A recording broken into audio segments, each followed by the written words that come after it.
ప్రస్తుతం ఏపీ భారతీయ జనతా పార్టీలో అసలు కంటే కొసరకు ఎక్కువ ప్రాధాన్యత ఇస్తున్నారనే మాట గత కొన్నేళ్లుగా వినిపిస్తూ వస్తోంది. ముఖ్యంగా పారాషూట్ నాయకులకే కార్యకర్తలను పక్కన పెట్టారనే విమర్శ వచ్చింది. అప్పట్లో కొన్న లక్ష్మీనారాయణ, ప్రస్తుతం పురంధేశ్వరిలు వేరే పార్టీల నుంచి వచ్చిన వారికి బీజేపీ రాష్ట్ర అధ్యక్ష పదవి కట్టబెట్టింది. గత ఎన్నికల్లో 6 లోక్సభ సీట్లలో 5 సీట్లను పారాషూట్ బ్యాచ్కే ఇచ్చింది. ఇక నరసాపురం టికెట్ విషయంలో మాత్రం బీజేపీ ఎప్పటి నుంచో నమ్ముకొని ఉన్న భూపతిరాజు శ్రీనివాసవర్మకు టికెట్ ఇచ్చింది. ఆయన నరసాపురం నుంచి ఎంపీగా గెలిచారు. అంతేకాదు నరేంద్ర మోడీ క్యాబినెట్లో సహాయ మంత్రి పదవి ఇచ్చి గౌరవించి అసలు సిసలు బీజేపీ కార్యకర్తను తాము ఎన్నటికీ మర్వము అన్న సంగతి క్యాడర్లు తీసుకెళ్లగలిగారు. గత ఎన్నికల సమయంలో పార్టీ రాష్ట్ర అధ్యక్ష బత్తెల నుంచి తప్పించిన సోము వీర్రాజును తాజాగా ఎమ్మెల్సీ చేసి ఆయనకు తగిన గౌరవం ఇచ్చింది. అదే సమయంలో ఆంధ్రప్రదేశ్లో బీజేపీ పార్టీని మొదటి నుంచి నమ్ముకుని ఉన్న పాక వెంకట సత్యనారాయణను అనూహ్యంగా రాజ్యసభకు ఎంపిక చేసి అందరినీ ఆశ్చర్యచకితులను చేసింది. బీజేపీలో ఓ సామాన్య కార్యకర్తకు దక్కిన గౌరవంగా అందరూ భావిస్తున్నారు. ఈ మేరకు అధికారికంగా వెంకట సత్యనారాయణ పేరును బీజేపీ అధిష్టానం వెల్లడించింది. విజయసాయిరెడ్డి రాజీనామాతో రాజ్యసభ సీటు ఖాళీ అయింది. ఈ స్థానంలో పాక వెంకట సత్యనారాయణ పేరు ఖరారు చేశారు. రేపు మధ్యాహ్నం 3 గంటలకు నామినేషన్ల గడువు ముగియనుంది. ఈ నేపథ్యంలో ఆయన పేరును ఖరారు చేసింది.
రైట్, మనకి ఇదే అంశానికి సంబంధించి మరిన్ని విషయాలు అందించడానికి కృష్ణ ఆంజనేయులు రాజకీయ విశ్లేషకులు జూమ్లో యాడ్ అవుతున్నారు. మిట్టా పాదసారథి గారు జూమ్లో యాడ్ అవుతున్నారు. ఎస్, కృష్ణ ఆంజనేయులు గారు, ఫస్ట్ మీరు చెప్పండి. Welcome to debate. చివరి నిమిషంలో సత్యనారాయణ పేరు ఎందుకు ఖరారు చేసినట్లు? నమస్తే అండి. ఆంధ్రప్రదేశ్లో రాజ్యసభకు సంబంధించి వైఎస్ఆర్ కాంగ్రెస్ పార్టీ రాజ్యసభ సభ్యులు విజయసాయిరెడ్డి రాజీనామా తర్వాత ఒకటి ఖాళీ. ఆ ఖాళీ నేపథ్యంలో అధికారంలో ఉన్నటువంటి కూటమి తరపున తెలుగుదేశం, జనసేన, బీజేపీ తరపున ఒకరినే నిలబెట్టడానికి అవకాశం ఉంటుంది. బహుశా ముఖ్యమంత్రి చంద్రబాబు నాయుడుతో ప్రధానమంత్రి నరేంద్ర మోడీ మొన్న ఢిల్లీలో భేటీ తర్వాత ఈ సీట్ని బీజేపీకి ఇవ్వాలి అనేటువంటి దాని మీద బీజేపీ ప్రతిపాదన చేయటం, తెలుగుదేశం పార్టీ కూడా బీజేపీకి ఇవ్వడానికి అంగీకరించడం అనేటువంటిది జరిగింది. అయితే బీజేపీకి సీటు ఇవ్వటం అనేటువంటిది అంగీకారం తెలిపిన తర్వాత ఆ సీటు ఎవరికి కేటాయిస్తారు అనేటువంటిది బీజేపీ ఇష్టం. బీజేపీ వాళ్ళ పార్టీలో వాళ్ళకి ఎవరికి ఇవ్వాలనుకున్నా వాళ్ళు ఇస్తారు, అంతే తప్ప తెలుగుదేశం, జనసేన ప్రమేయం ఇక్కడ అభ్యర్థి ఎంపిక విషయంలో ఉండదు. అయితే మొట్టమొదట జరిగినటువంటి చర్చ ఏమిటంటే, బీజేపీకి సంబంధించి తమిళనాడు అధ్యక్షుడిగా పనిచేసినటువంటి అన్నామలైకి ఆంధ్రప్రదేశ్లో రాజ్యసభ సభ్యత్వం ఇవ్వచ్చు అనేటువంటి దాని మీద పెద్ద చర్చ జరిగింది. దాని మీద కొంత ఆంధ్రప్రదేశ్లో ఒకవేళ బీజేపీ వాళ్ళకి కేటాయించినప్పటికీ కూడా మన రాష్ట్రం కాకుండా పక్క రాష్ట్రం నుంచి బీజేపీ అభ్యర్థిని తీసుకొచ్చి ఇస్తే ఏమన్నా వ్యతిరేకత వస్తుందా అనేటువంటి అంశాలు కూడా చర్చ జరిగినట్లు ఉంది. దాని మీద ఆంధ్రప్రదేశ్కు సంబంధించి బీజేపీలో ఎప్పటి నుంచో 1980s నుంచి పనిచేస్తున్నటువంటి పాకా సత్యనారాయణ ఇప్పుడు ఆంధ్రప్రదేశ్ సంబంధించినటువంటి క్రమశిక్షణ కమిటీకి పార్టీ క్రమశిక్షణ కమిటీ చైర్మన్ గా ఉన్నారు. ఆయన మొదటి నుంచి కూడా బీజేపీలో పనిచేస్తున్నటువంటి వాళ్ళు. అందుకోసమనే బీజేపీకి మొదటి నుంచి పనిచేస్తున్నటువంటి పాకా సత్యనారాయణ ఎంపిక చేయడం అనేటువంటి జరిగింది. అయితే బీజేపీ ఆంధ్రప్రదేశ్లో సొంతంగా ఎదగాలనేటువంటి ప్రయత్నాలు అయితే అప్పటి నుంచి చేస్తుంది. దాంట్లో భాగంగానే ఎన్నికల సమయంలో ఎన్నికల ముందు రోజు కూడా బీజేపీలో చేరినటువంటి వాళ్ళకి ఇప్పుడు తిరుపతి ఎంపీ టికెట్ వరప్రసాద్ అనేటువంటి వ్యక్తికి వైఎస్ఆర్ కాంగ్రెస్ పార్టీ నుంచి వచ్చినటువంటి వ్యక్తికి ఒక 12 గంటల ముందు చేరినటువంటి వ్యక్తికి ఎంపీ సీట్ ఇచ్చినటువంటి పరిస్థితి కూడా ఉంది. గతంలో పార్టీలోకి వచ్చినటువంటి కన్నా లక్ష్మీనారాయణకి అధ్యక్ష పదవి ఇవ్వటము, లేకపోతే ఇప్పుడు పురంధేశ్వరి కూడా కాంగ్రెస్ నుంచి వచ్చిన ఆవిడే కదా. అలాగా ఇతర పార్టీల నుంచి వచ్చినటువంటి వాళ్ళకు కూడా పార్టీలో కీలకమైనటువంటి పదవులు ఇస్తున్నటువంటి పద్ధతి అయితే బీజేపీలో కొనసాగుతున్నటువంటి పరిస్థితి. ఇది కూడా కొంత బీజేపీలో చర్చనీయాంశంగా మారింది. ఎప్పటి నుంచో బీజేపీ కోసం పనిచేస్తున్నటువంటి వాళ్ళకి పదవులు రావటం లేదు, ఇప్పుడు పారాషూట్లుగా వచ్చినటువంటి వాళ్ళకి ఇతర పార్టీల నుంచి వచ్చినటువంటి వాళ్ళకి ఇప్పుడు పదవులు ఇస్తున్నటువంటి పరిస్థితి ఉంది అనేటువంటి చర్చ అయితే నడుస్తున్నటువంటి పరిస్థితి.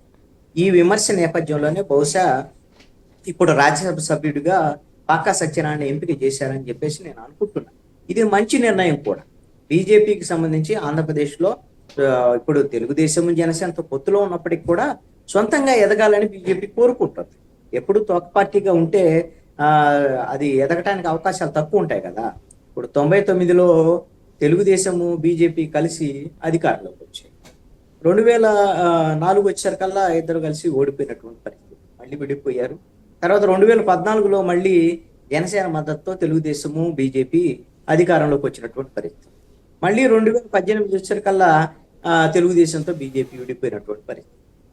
ఇప్పుడు మళ్ళీ 2024 వచ్చేసరికల్లా తెలుగుదేశం జనసేన బీజేపీ కలిసి, ఇప్పుడు ఎవరైతే ఇతర పార్టీలతో అంటే ఆంధ్రప్రదేశ్లో ఉన్నటువంటి ప్రాంతీయ పార్టీలతో కలిసినప్పుడు మాత్రమే ఆంధ్రప్రదేశ్లో బీజేపీ అధికారంలో భాగస్వామ్యం అయ్యేటువంటి పరిస్థితి ఉంటుంది. సొంతంగా ఎదగటానికి అవకాశం లేకుండా ఉంది.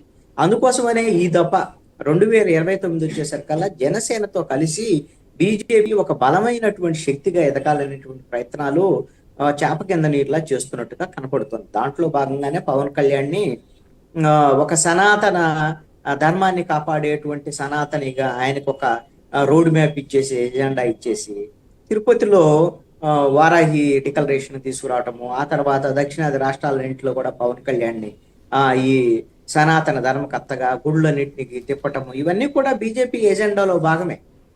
మొన్న ఎన్నికల్లో మహారాష్ట్ర ఎన్నికల్లో పవన్ కళ్యాణ్ చేత ప్రచారం చేయించుకున్నారు ఎన్డీఏ తరఫున.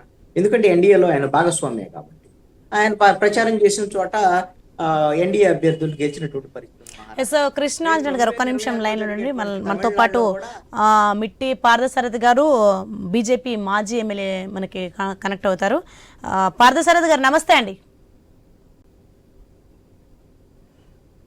పార్థసారథి గారు నమస్తే అండి, నా వాయిస్ వినిపిస్తుందా మీకు?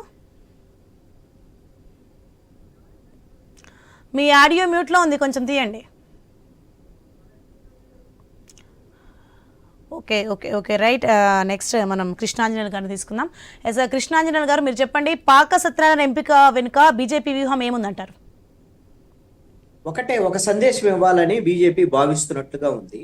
ఎవరైతే బీజేపీకి మొదటి నుంచి పనిచేస్తున్నటువంటి వాళ్ళందరికీ కూడా ప్రాధాన్యత ఇస్తుంది బీజేపీ. కష్టపడి పనిచేసేటువంటి వాళ్ళకి ఖచ్చితంగా బీజేపీలో ప్రాధాన్యత ఉంటుంది అనేటువంటి ఒక సందేశం పాకా సత్యనారాయణ ఎంపిక ద్వారాగా ఇవ్వాలి అనేటువంటిది కనపడుతున్నటువంటి అంశం.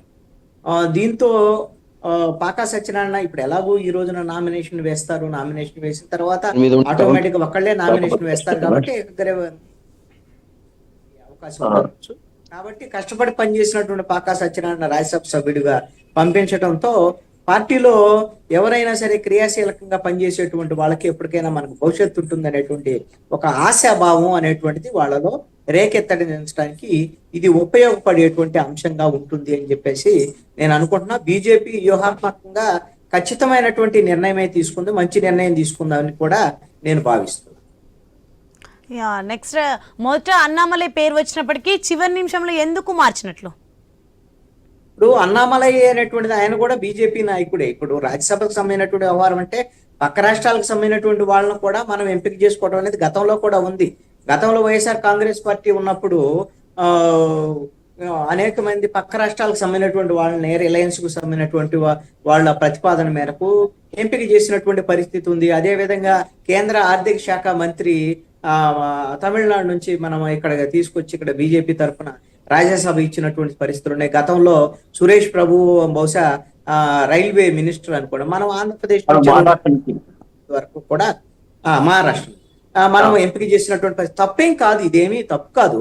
కానీ ఉన్నటువంటి ఒక్క సీట్లో 3 పార్టీలకు సంబంధించిన బీజేపీకి ఇవ్వాలని వాళ్ళు నిర్ణయించుకున్న తర్వాత పక్క రాష్ట్రం నుంచి అన్నామలై నుంచి తీసుకొచ్చి అన్నామలైని తమిళనాడు నుంచి తీసుకొచ్చి ఇక్కడ ఇస్తే ఒకవేళ ఏమన్నా స్థానిక పరమైనటువంటి అంశాలమైన అటు బీజేపీలోను ఇక్కడ మిత్రులుగా ఉన్నటువంటి తెలుగుదేశం జనసేనకు సంబంధించినటువంటి విషయాల్లో కూడా ఏమైనా అభ్యంతరాలు వస్తాయని ఏమైనా భావించారా? లేదు అని అంటే పార్టీలో క్రియాశీలకంగా దీర్ఘకాలికంగా పనిచేసేటువంటి వాళ్ళకి ప్రాధాన్యత ఇవ్వాలి అనేటువంటి దాని మీద పాకా సత్యనారాయణ ఎంపిక జరిగింది. ఈ నిర్ణయం అయితే మంచి నిర్ణయం. కృష్ణాంజలి మళ్ళీ మీ దగ్గరకు వస్తాను, ఒక నిమిషం ఆగండి. పార్థసారథి గారు, హలో నమస్తే అండి. పార్థసారథి గారు వినిపిస్తుందా? నమస్కారం అమ్మా. నమస్తే. ఓకే పార్థసారథి గారు, ఓకే మీరు చెప్పండి. పాక సత్యనారాయణ పేరు ఖరారు వెనుక రాజకీయం జరిగిందంటారా? దీని వెనుక బీజేపీ వ్యూహం ఏంటి? రాజకీయం అనే పదమే లేదమ్మా దీంట్లో, కేవలం సేవాభావమే. గౌరవం ఇవ్వడం అనేటువంటి కార్యకర్తకి గౌరవం ఇవ్వడం అనేది భారతీయ జనతా పార్టీలో ఇప్పటి నుంచి కాదన్నా, ఎప్పటి నుంచి మీరు ఎన్ని ఉదాహరణలు తీసుకున్నా కూడా from the beginning Shyam Prasad Mukherjee గారి దగ్గర నుంచి, దీన్ దయాళ్ ఉపాధ్యాయ గారి దగ్గర నుంచి, దాని తర్వాత వచ్చిండే వాజ్పేయి గారు, అద్వానీ గారు, మధ్యలో వచ్చిండేటువంటి ఇప్పుడు నరేంద్ర మోడీ గారి తర్వాత వచ్చిండేటువంటి అమిత్ షా గారు, ఎవరైనా కానీ వాళ్ళ సమర్థత వాళ్ళు పార్టీ ద్వారా సమాజానికి సేవ చేస్తున్నారా లేదా ఈ ఒక్కటే పాయింట్ మీదనే ఆధారపడుతుంది. వాళ్ళు ధనికుడా, పేదవాడా, డబ్బున్నవాడా, లేదా ఈ కులమా ఆ కులమా అనేటువంటిది భారతీయ జనతా పార్టీలో ఉండదండి. సమర్థత అతను సమాజానికి పార్టీ ద్వారా ఉపయోగపడతాడా అనేటువంటి యొక్క కోణంలోనే జరుగుతుంది. పాకా సత్యనారాయణ గారు కూడా నిరంతరం పార్టీ కోసం పనిచేస్తూ, నిరంతరం సేవా కార్యక్రమాల్లో ఉంటూ, సంస్థాగతంగా పార్టీని బిల్డప్ చేసేటువంటి దాంట్లో వారి యొక్క పాత్ర చాలా ఎక్కువగా కూడా ఉండేది. దాన్ని గుర్తించి పార్టీ ఇచ్చింది.